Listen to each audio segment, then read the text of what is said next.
Hi friend, स्वागत है आपका एक नए वीडियो के साथ। आशा करता हूँ आप सभी बहुत अच्छे होंगे।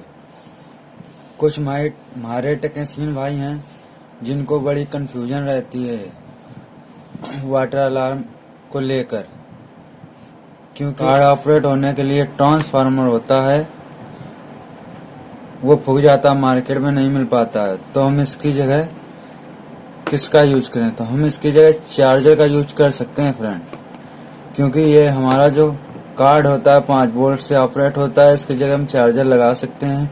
इसकी वीडियो आपको कल मिल जाएगी फ्रेंड्स। चैनल को सब्सक्राइब करें और लाइक करें।